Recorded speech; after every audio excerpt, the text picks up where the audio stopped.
Hello, and welcome to the workshop, They Won't Stop Fighting, Strategies for Preventing and Resolving Sibling Conflict. I'm Dr. Barbara Kaminski, Clinical Director of Greenbox ABA, and I'm your host for this workshop. First, let's not forget that all siblings fight. Fighting is a normal part of family life for siblings. Siblings may fight in order to get your attention when they fight. Sometimes that negative attention is enough to keep kids arguing when they wait to get your attention. They may be seeking your attention to help with resolving the conflict. Siblings may fight because one or both of them lack an understanding of their sibling's individual temperament and interests. They don't understand why their sibling doesn't want to play the same way that they play or engage in the same activities in the same way that they do. They may be unaware of the changing or different needs of their siblings, that their sibling may need a little bit more time for something or may need a little bit more help in order to accomplish a particular task within an activity or a game. In some cases, fights develop because of rivalry or competition.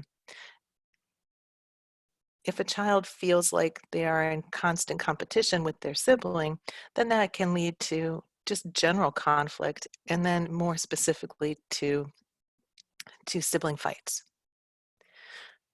Sometimes siblings fight just as an expression of anger or frustration, not necessarily even with the sibling. If something else has happened during the day, for example, and the child is just in a bad mood, then some small trigger from the sibling may lead to a fight. And siblings may fight just basically because it controls, that is, changes your behavior. When they fight, you do things. You react in particular ways. I'm not saying that that's a bad thing. You do need to react, particularly if a fight has progressed to a place where it's physical.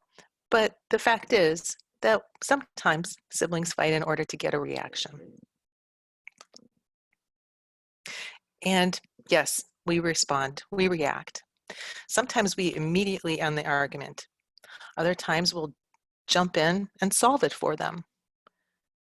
Some parents prefer to ignore the situation altogether and let the children attempt to resolve the conflict on their own. And many parents will use problem solving after the fact to teach skills. If you look through parenting blogs online, for example, you'll find that this is one of the more common suggestions. Let your kids fight it out. And then once they've done that, spend some time together and try to resolve or try to come up with the ways that you could resolve it differently, problem solve how you could go through that. So I'd like you to, just for a second before we go on, think about a recent time when your children were fighting. What were they fighting about? And how did you resolve or react to the conflict?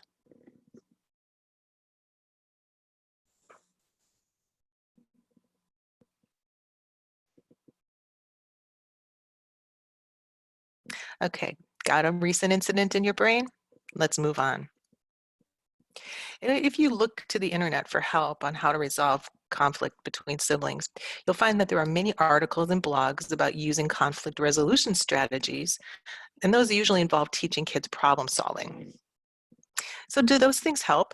Well, of course, any kind of instruction with dealing with problems, any kind of instruction on dealing with conflict, and that helps kids learn problem solving is going to help to some level.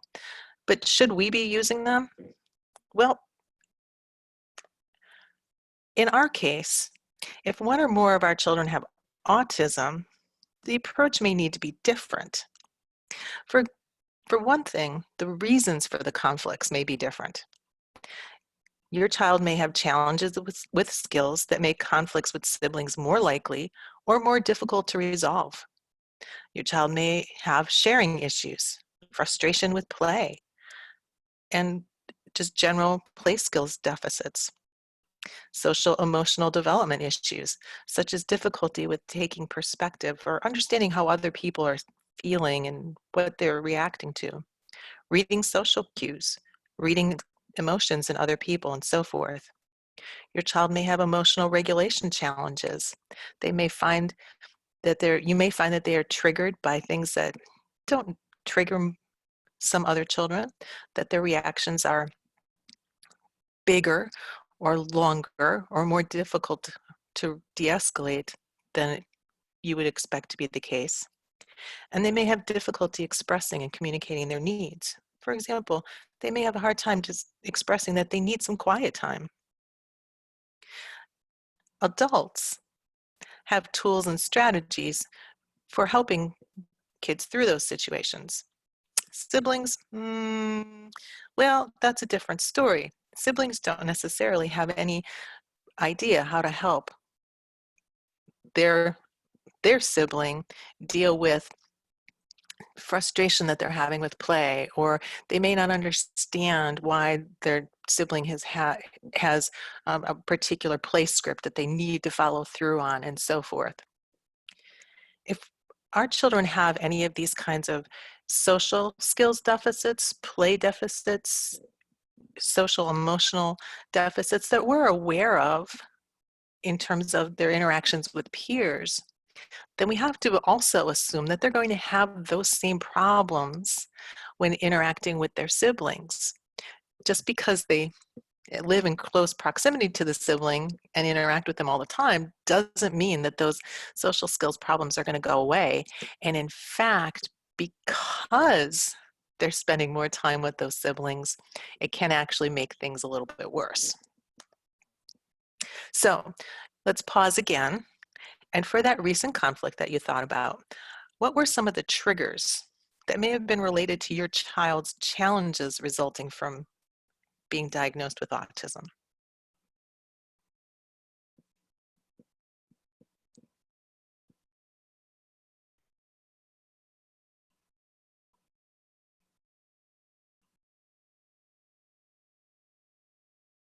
Okay, I didn't leave you much time, but perhaps in that time you thought about things such as, well, they were having a hard time sharing, and I know that he has trouble sharing with his peers as well. But let's face it, having a sibling gives us a chance to help our children learn important social and problem-solving skills. As the quote says, siblings are the people we practice on, the people who teach us about fairness and cooperation and kindness and caring, quite often the hard way.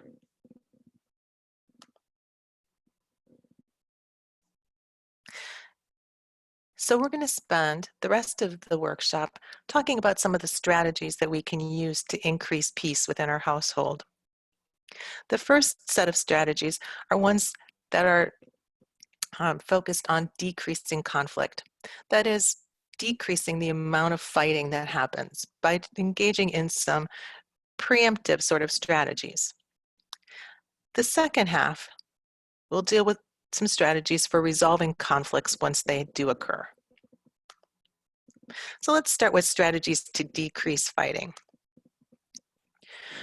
Well, when it comes to sibling conflicts, one of them, and particularly with our siblings or our children who have some social skills problems, some peer interaction problems, some social emotional regulation problems, and so forth, one of the key things that we can do is be proactive and identify what some of those things are, recognize and acknowledge them, and help them through them, and intervene in conflicts before they get to a very heightened state. In doing that, recognize that those your kids are at that place because of these other skills that they still need to work on. Now, I also understand that being proactive can be really hard to do. It's very easy to be reactive. Once your kids have started to fight, then you got to do something, right?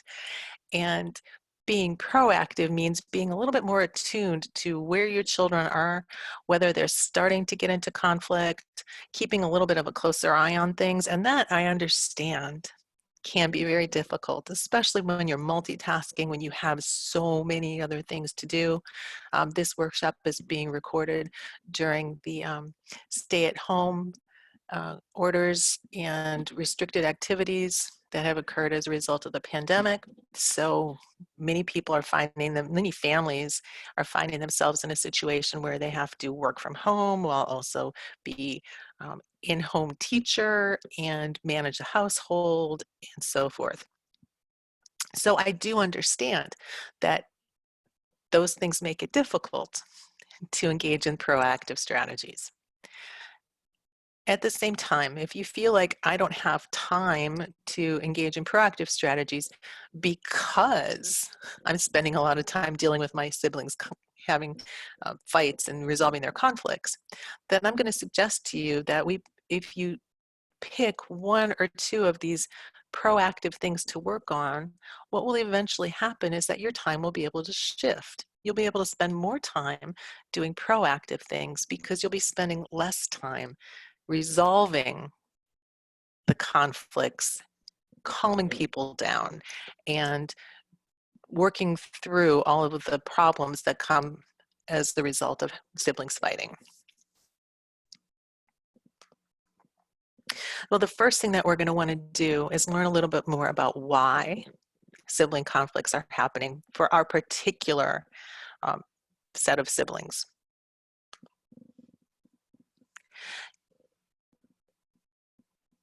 One of the things that we suggest in behavior analysis is that you take some notes about what kinds of things you see happening around conflicts.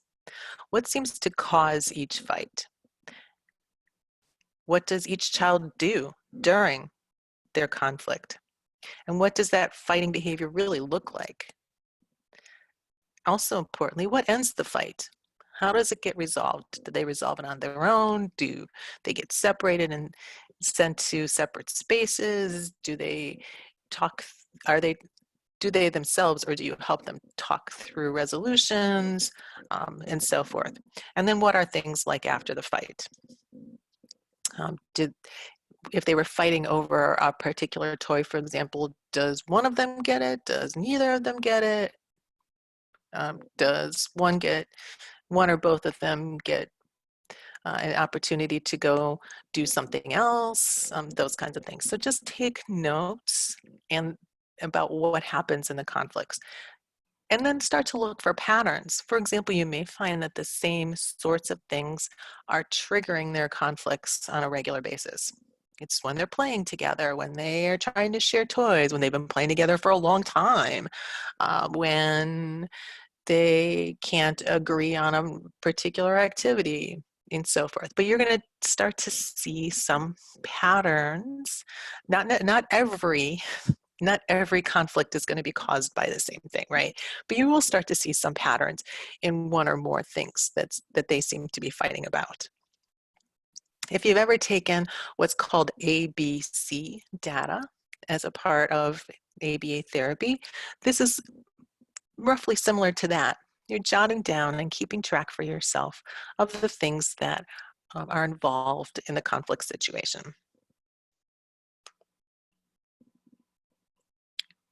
And then once you've identified what some of the whys are, then you can use them to select some proactive strategies. For example, you'll have a better idea of why typically it happens, and therefore you can start to target things like social skills deficits. Does your child have a problem with social emotional regulation or identification? Are there general social interaction strategies that you can engage in to help with difficulties with sharing or with turn taking or compromise? Are there general play skills? Sorts of things that you're seeing. Perhaps your child really likes to play alone and doesn't want to play with a sibling. And that's something that happens across both peer and sibling interactions. That's something that may then be leading to sibling conflict. And then we can talk about how to arrange the environment for success. And those are some of the other kinds of proactive strategies, that things that are not necessarily related to skills, but can still be affecting how frequently and what kinds of things are causing fights to occur. One thing that's common in a lot of children who have been diagnosed with autism is that they have social and emotional learning difficulties. They have problems with recognizing behaviors that make others feel angry or upset. That is, they have a hard time with taking other people's perspectives and understanding that a particular action will make someone not happy or angry or sad or happy.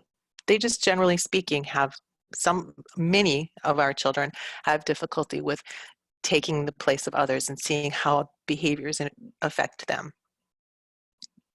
They may have difficulty as well with recognizing how to respond when others are upset, frustrated, or angry. So if they see someone who's angry, they may have difficulty knowing what to do in order to interact with that person. And some of the children that we work with who have autism diagnosis have some difficulty as a result with expressing empathy. Not necessarily that they're not empathic, but that they have difficulty with expressing it.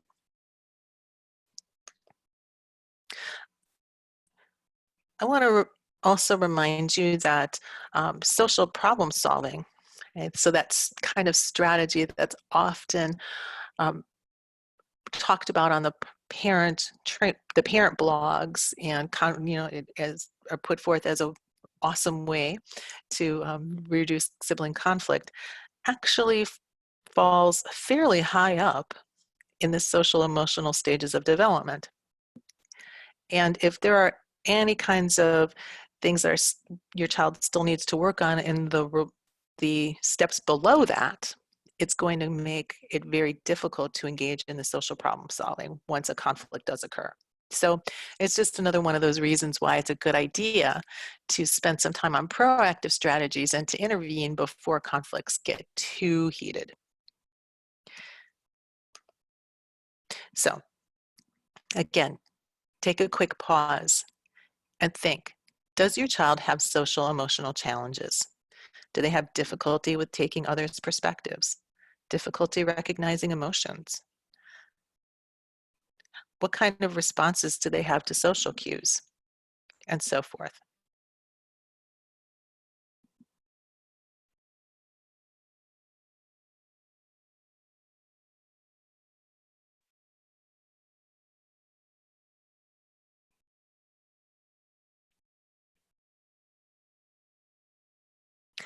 Okay, if you've thought of some social emotional challenges that your child might have, then the thing to do is to help them in all situations uh, to start to build some strength in those areas. And if they're not currently being worked on in ABA, you could discuss with your BCBA whether those are an appropriate target for right now. Don't forget that our children often have difficulty with emotional regulation as well. They may have difficulty communicating what they're feeling and why. They may have things that trigger them that we don't expect. And when they do get upset, it may be more extreme and intense. It may last longer, and it may take much longer to de-escalate the situation than would be ideal. So it's important for us to recognize when our child is getting upset or frustrated with a sibling, and then help them communicate what they're feeling and why they're feeling that, and appropriately ask for alternatives, and then help them to calm. We work in calming when we're talking about emotional regulation in ABA. The strategy most often involves working on that outside of conflict situations. So helping your child identify some calming strategies that work for them, and then practicing them when they're not upset. And then once they have that strong strategy that they've been practicing, you can prompt them to use that strategy when they're becoming upset. Some kids, it works very well to have some sort of visual portion that's added to that. I had one child that, we had different kinds of visuals that we use, and it helps them within their own body. For example, you can um, have a child who needs to take deep breaths, and that's something that's really breaks that sort of escalation and it calms them down. And we had a child who would hold up his hand and take a deep breath and then blow on one of the fingers and blow the finger down. And by doing that 5 times, counting down 5 breaths. And at the end of that, we're starting to see some de-escalation. So strategies like that. Again, that's something that you can talk with the BCBA about, talk with your behavior analyst to see if they can come up with some emotional regulation strategies and protocols for you that can be worked on both in the ABA sessions and at home. So let's take a pause. Does your child have emotional regulation challenges? Do they overreact to situations, have difficulty calming down?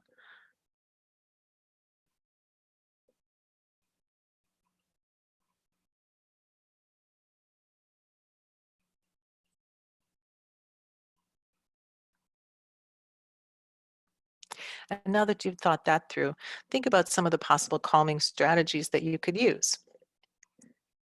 Deep breaths, sitting down and coloring and drawing a picture,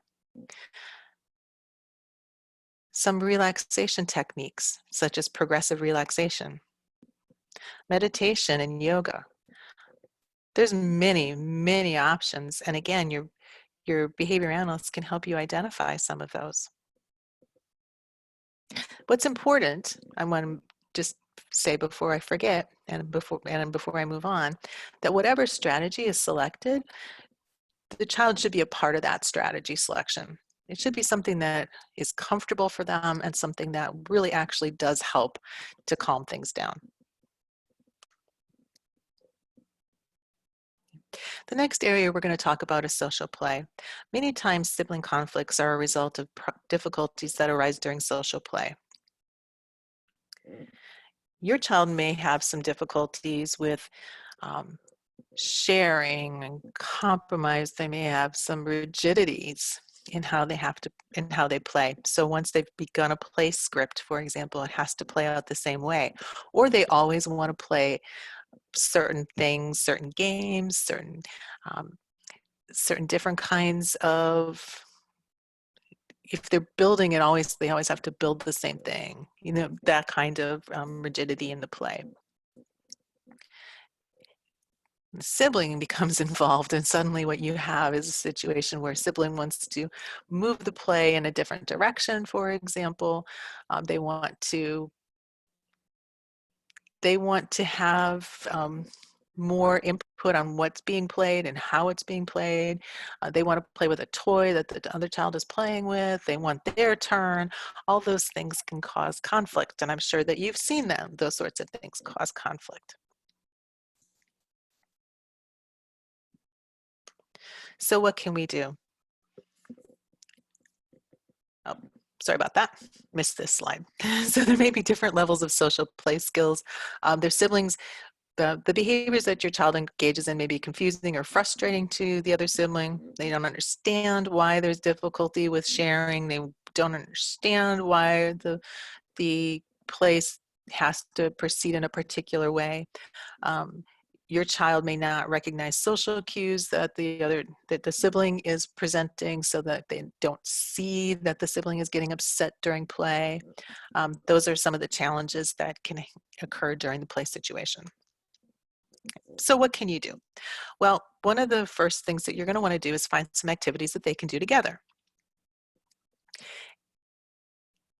And then once you've found things that they can do together, you can work on facilitating that so that it proceeds in a successful way. So what you want to look for are things that, first of all, are age appropriate for both. Unless your child is very good at pretend play and imaginary play, I would really recommend sticking with things that are more concrete, or that are pretend in the sense of, like, let's build Lego animals, right? There's creativity involved there, but it's not pretend or role play or imaginary play in the same sort of way as like, let's go play, pet shop. Something that requires interaction between the two of them, at least on some level. So there can be some amount of social play, but it's also okay if there is some amount of parallel play. But again, there has to be at least some interaction. And it should be something that they both like, because you want, again, to set things up for it to be successful. Now, I know that one of the next questions is, or one of your thoughts right now is, yeah, something they both like? Really? Well, what can you do to find things that they both like? Look at the kinds of things that they both interact with. Do they like similar TV or movie or TV shows or movies or their characters? Maybe you can use those in the play. Is there a specific toy or type of toy that they both enjoy? Do they enjoy being outside? Let's do an outside activity. The answer to all of those may be not so much. So one of the other strategies is, can you connect their interests? For example, one may like Legos and one may like animals, in which case you can suggest, let's build Lego animals. They both get to do something that they enjoy out of that activity. Do they like arts and crafts? Maybe you can use arts and crafts activities as a part of the play, that the social play that you're looking for, particularly if they have to do something that involves creating one project. Other considerations to keep in mind when you're finding those activities for your kids are some of their other temperament kinds of issues. Does one of your child like for things to be very fast-paced, whereas the other one would rather have something that's a little bit slower, a little bit more chill? And similarly, do they like quiet or active and loud activities, right? Maybe one of them really they dig coloring and drawing and quiet things, and the other one is just go, go, go, go, go. Right? That's going to create some challenges, but there are some ways that you can bring those two things together. Does one prefer to be inside and play while the other really likes to engage in outside play? And do either of your children have sensory needs? Does one have a lot of tactile needs, where you could use things like, different kinds of tactile bins and things like that that they can be exploring in, right? Nothing more fun for some kids than digging through sand or something similar to find hidden objects. Maybe that if your other child is very into treasure hunts or things like that, those sorts of things can be brought together into a common interest and meet both the sensory needs and be things that both of them like, or include aspects of things that both of them like. It's important to have at least some of the activities involve teamwork, where both of them need to do their part in order to accomplish the goal. And when that happens, when they accomplish the goal, to reward them for their awesome teamwork. For example, you might have them, if they're both in a place where this is a skill that they could engage in, do different parts of an easy recipe. Or maybe they have, again, with the arts and crafts, if there's a bigger craft activity, they each have to do parts of it. Needing each other to participate in order to achieve a final outcome or goal is an important piece of teamwork in general, but also something that can help our children to appreciate doing things together. Be careful, however, that you pick things that they actually can accomplish, and then if they need some facilitation and support doing it, that you do that, because something that can become very frustrating in teamwork is if one of the children doesn't have the skill or refuses to engage in the activity appropriately, causing the whole project to fall apart, and then the other person gets very upset. So when you pick teamwork activities, be sure to set those up in a way that they can be successful, and to provide the support that's necessary for them to be successful if that's needed. All right, so some tips for success for social play. One, um, I have, throughout talking about the proactive strategies that we can engage in, really not focused very much on consequences and rewards.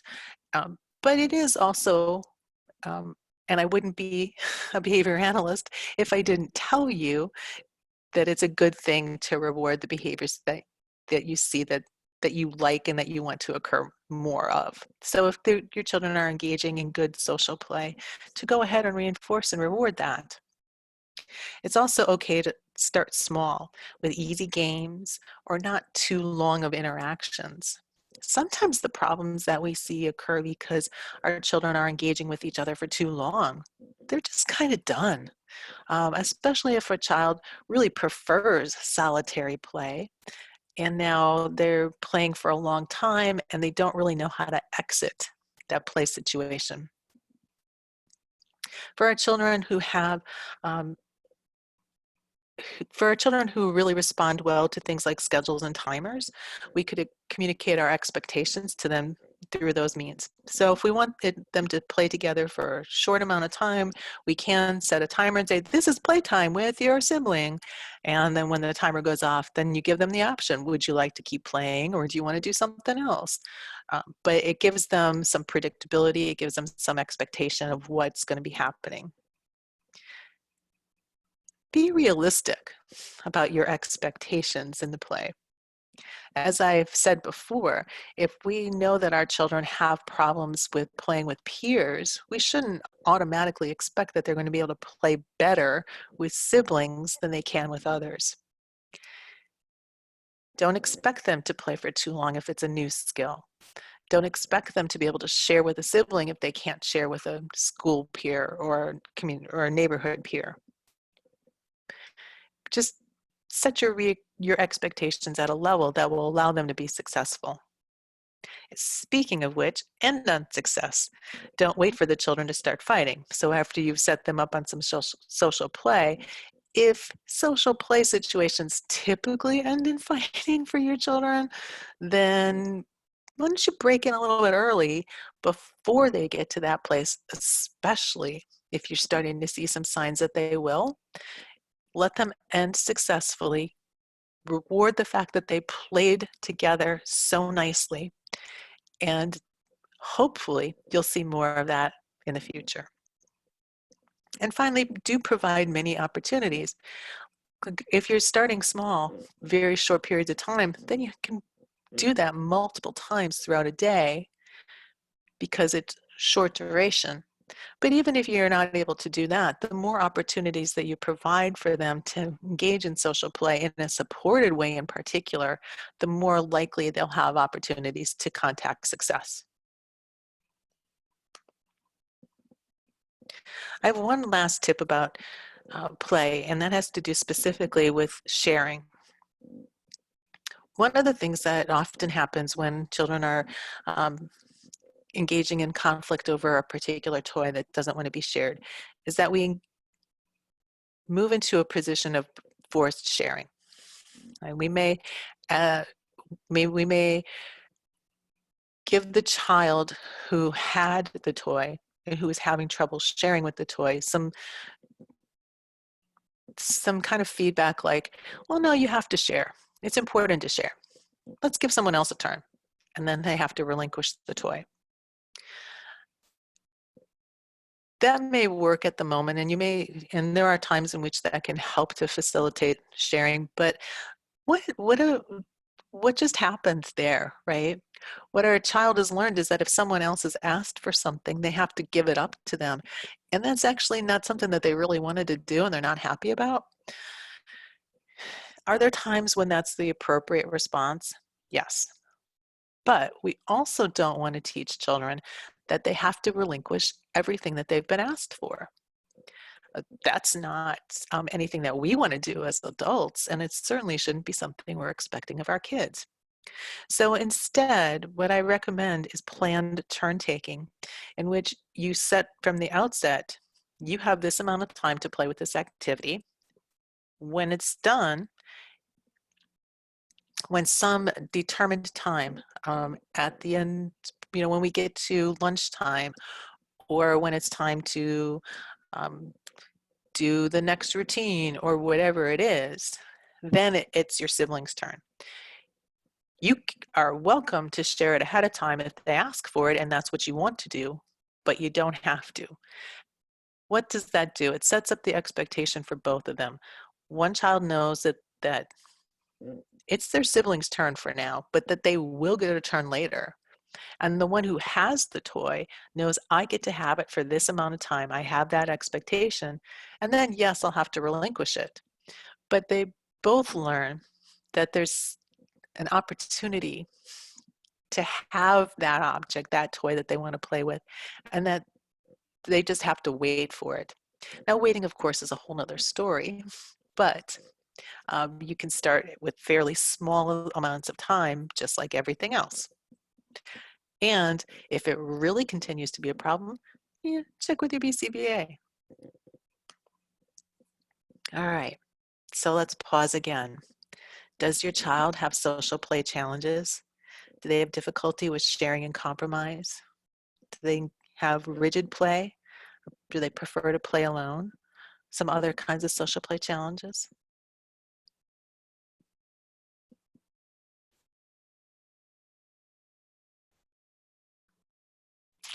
And I didn't put this on the slide, but think about some of the shared interests that your children might have that you can help to facilitate their social play. Are there threads that you can weave through different things that they like in order to bring those things together to have successful play sessions together?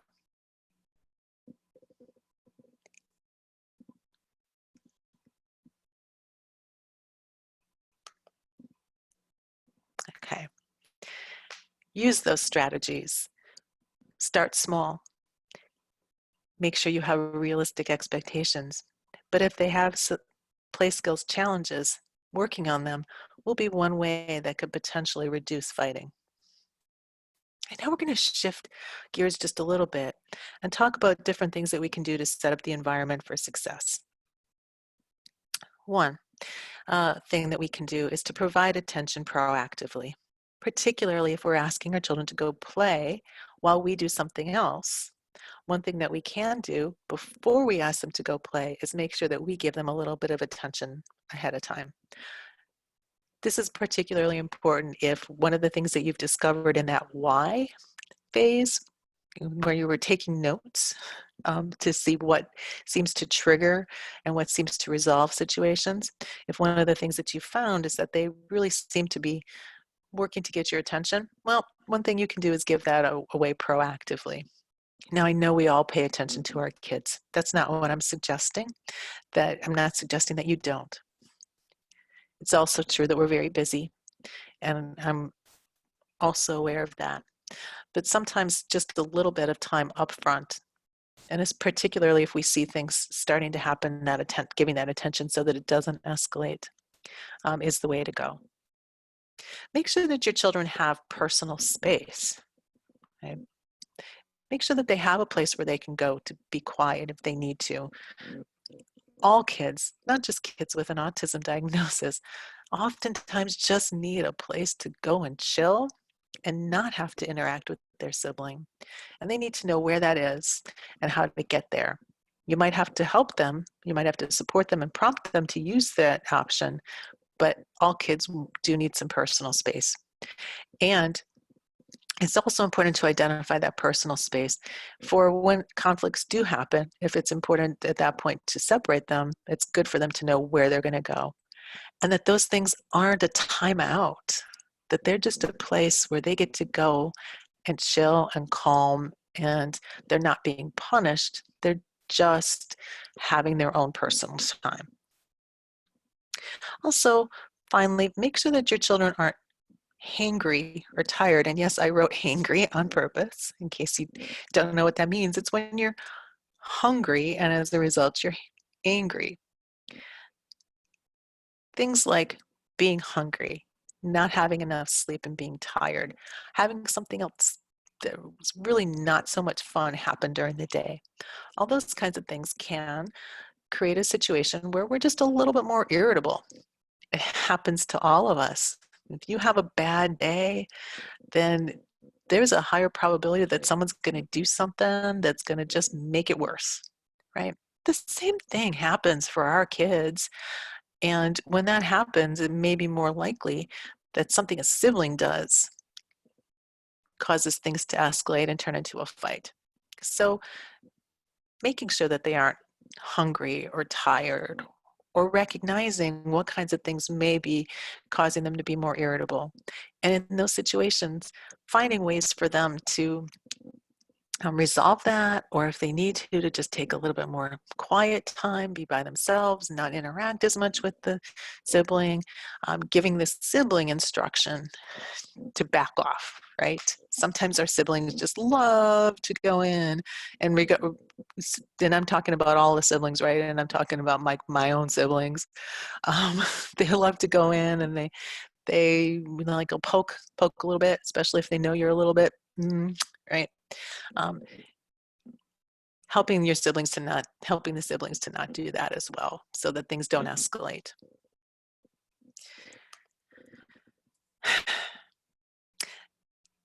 One of the most important proactive things that you can do, regardless of all that other stuff, is know how you will respond when conflicts occur. Having some idea, again, about why conflicts are happening and what they look like will help you to come up with some proactive responses for when they do occur. So let's say that one child grabs the tablet from another and conflict results. Well, what are some of the things that could be done in the moment that might escalate that? You might tell them, stop fighting with your sister, or you can't do that, give it back. And both of those things are just going to add a little bit more fuel to the fire. On the other hand, think of what could be some of the de-escalating responses that you could have at that moment, that you can then later come in and have that conversation about you can't snatch things from each other, but you want to calm the situation down first. Well, you might say, it looks like you want to turn with the tablet and you are upset because he grabbed it from you. Let's figure this out, but first we all have to calm down. I'm going to talk in a few minutes about the kinds of strategies there, things that are things such as sportscasting and staying calm. But what I just want to have you start to think about right now, and I'm labeling it as a proactive strategy, is that we want to think about the kinds of things that we can do in the moment and have those things already part of our plan for how we're going to respond to conflicts, as opposed to being trying to figure out in the moment. Now, again, not every conflict is going to be something that you're going to have had an opportunity to even think through how it will happen. Sometimes those things happen that we just are not expecting, or they've escalated to a place where you have to respond in a way that you hadn't planned. Or, you know what? Sometimes we're having bad days too. And so even though we've got things planned and we had some ideas of how we were going to handle it, we don't respond the way that we had planned. All those things are in real life, right? But the more of these kinds of things that we can think through ahead of time and have some idea of what we're going to do, the more likely that we'll actually follow through on that when the moment happens and be able to de-escalate this conflicts in a way that lead to a faster resolution. Okay. Speaking of resolutions, let's talk about some of the strategies that you can use for when conflict does happen. Because let's face it, conflict does happen. No matter how many of those lovely proactive strategies we put into place, no matter how many times we work on social skills or help our kids identify how other people are feeling or all those other kinds of things, it's gonna happen. It's gonna happen. It always does, right? So the first question is, well, should we stay out for as long as you can? As I mentioned before, if you look at those parenting blogs, that's going to be one of the recurring themes that you hear in those parenting blogs. I'm going to suggest, however, that in our case, one or more of the siblings involved may have difficulties with managing social emotional regulation, de-escalation, perspective taking, social play skills, such as sharing and rigidity and flexible behavior patterns and so forth. So letting them try to resolve things on their own, first of all, does not necessarily address that underlying cause for the conflict. But also, prerequisite behaviors for problem solving may also not already be developed. So if you let them get into the conflict situation, then with the idea that it's going to help them to learn a lot of awesome conflict problem solving skills, that might also not be true because the prerequisite skills that they need for problem solving aren't there. And the outcome of the conflict itself might make it more likely for the fighting behavior to occur again. Now, I'm not saying that we should avoid all conflict, because it is absolutely true that when conflict occurs, it presents us with opportunities to engage in teaching about how to successfully resolve conflicts.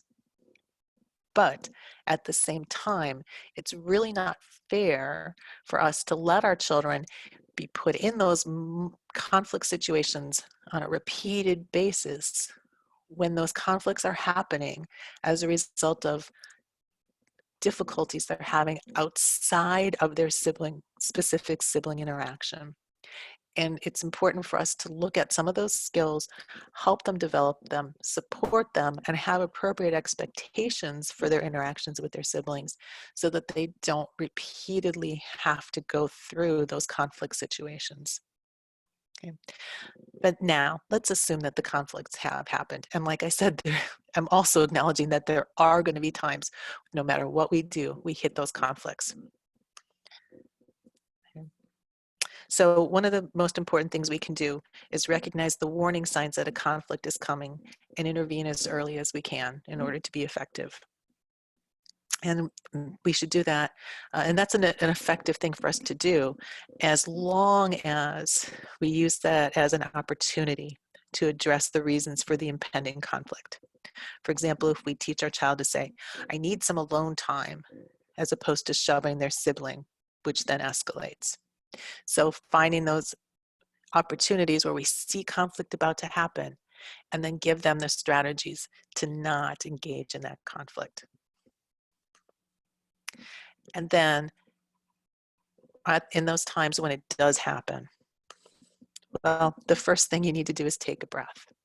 I know that can be really super hard, particularly if they have progressed to where they're engaging in physical altercation. They're shoving each other. Maybe one of them is literally on top of the other one. Those things that require our immediate attention in order to keep people safe.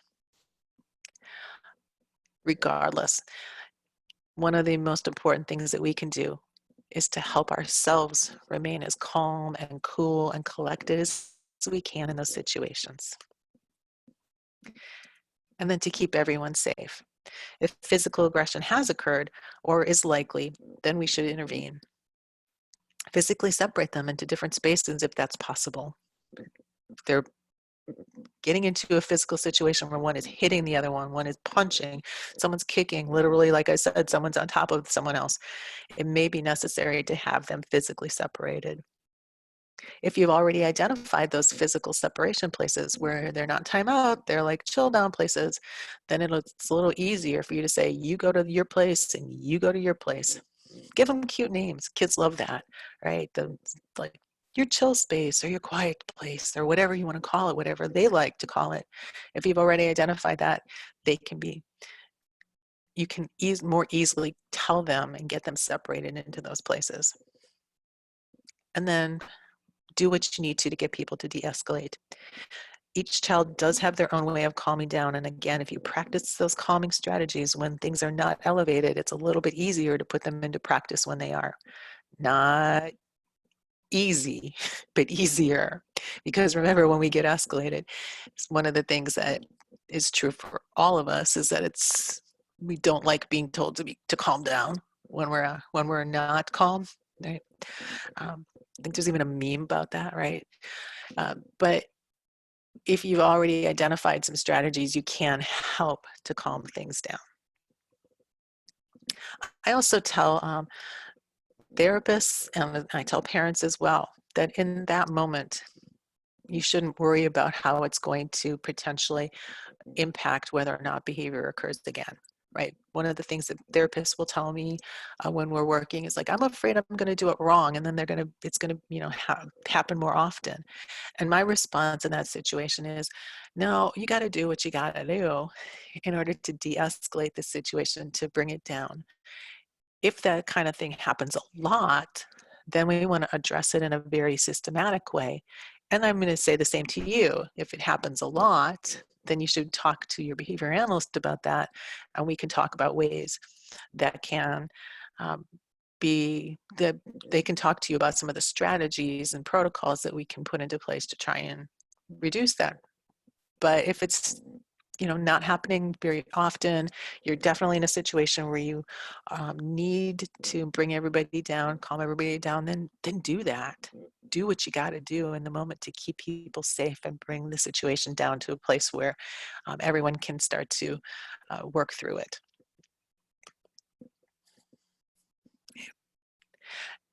Once people have started to calm down, or once they have totally calmed down, because you don't want to get in there too early. If people are not already calmed down, you go in, you run the risk of escalating things back up. But once things have calmed, then sportscast the situation. What that means is to minimize the attention to what happened by simply describing and not commentating on what happened, and doing that in a way that doesn't take sides. And that also involves describing facial expressions and emotions, which can help with social emotional learning in the situation. So you'd say, I saw that you were playing with the tablet. Then you asked for the tablet, and your sibling said, I'm still playing with it. And then you tried to take the tablet from his hands. And throw in some of the emotional expressions that you saw in addition to that.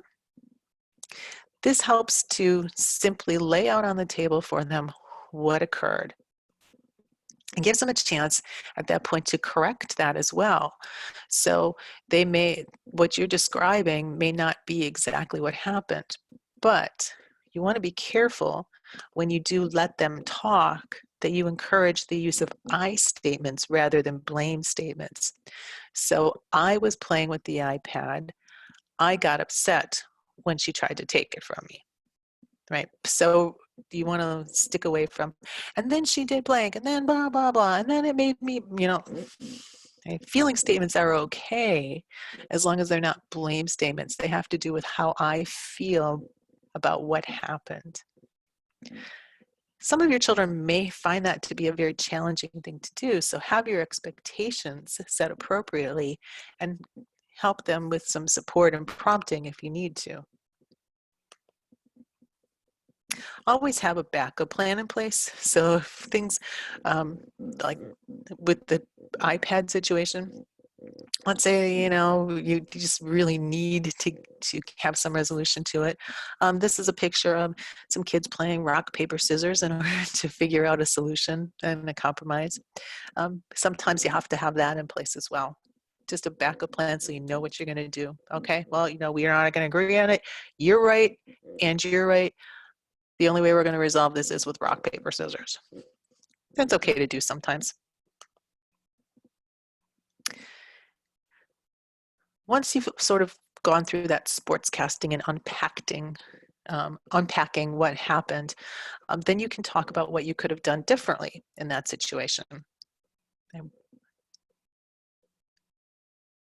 once you've laid out what some of those alternatives are, a good thing to do at that point is to role play what that outcome would look like. Some kids find that a lot easier if they're using toys. It's less personal.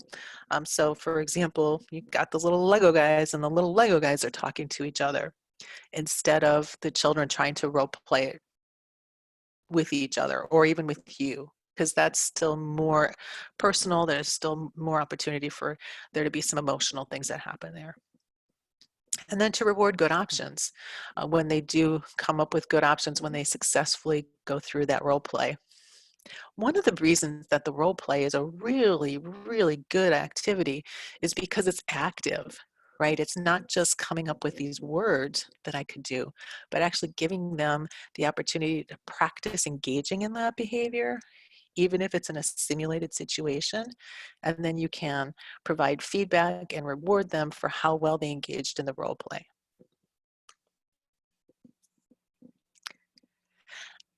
It's also really important that we take some lessons from the conflict and from its resolution. So circling all the way back to that idea of taking notes and trying to figure out the why. What caused this fight? And are there proactive strategies that can be practiced based on that can make future fights less likely? Check your own response. Did your approach de-escalate the situation, or did it escalate? What could you do differently? And then use that information to prepare for next time. And what did they learn in the situation? Did they learn something about how to resolve the conflict? Did you give them an opportunity to role play? What could they do differently next time? Again, conflicts happen, and when they do, it's important for us to be ready.